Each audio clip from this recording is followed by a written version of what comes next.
Hey guys, Pastor Bradley here for another weekly Lenten devotional moment. Just wanted to share with you a few thoughts that kind of piggyback off our idea from our Sunday sermon series that we've been journeying through this Lent.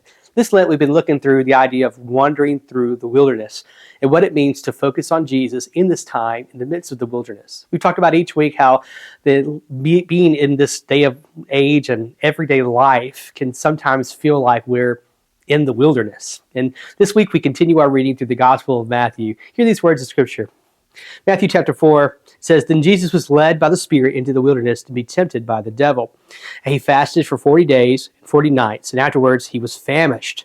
The tempter came and said to him, 'If you are the Son of God, command these stones to become loaves of bread.' But he answered, 'It is written, one does not live by bread alone, but by every word that comes from the mouth of God.'" Jesus quoting Deuteronomy there to the tempter.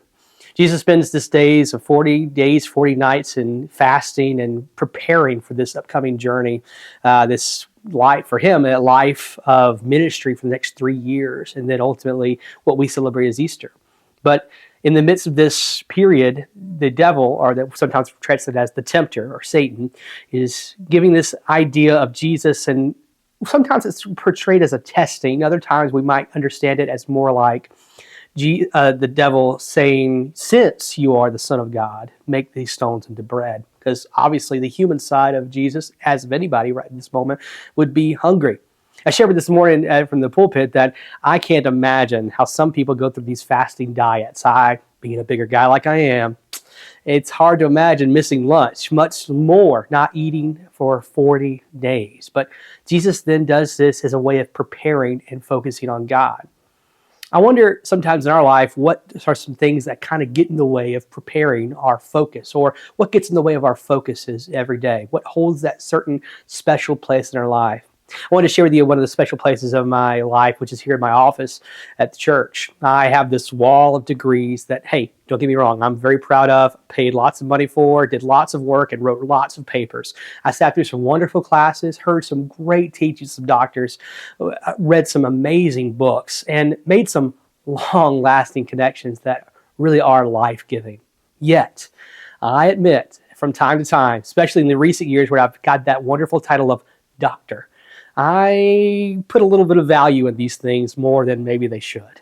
I kind of put that place being, yes, Reverend Dr. Bradley Chamberlain. It almost a place of pride. And to be fair, there are moments in my life that these things took maybe even almost too much priority in my life. They became not just something I was striving for God, but something I was striving for just for me. I wanted them, and I put them in an improper place of focus, an improper place in my life. And these things happen in everyday life for all of us, whether it's a season where we're trying to get ahead in our career, a season where we're trying to relate to somebody a better way, or a spouse or a loved one, or maybe it's just the everyday we're trying to just make amends or just make ends meet. And at times, inadvertently, most of the time, these things creep into the way of importance. They come into being not just important, but the important thing in our life.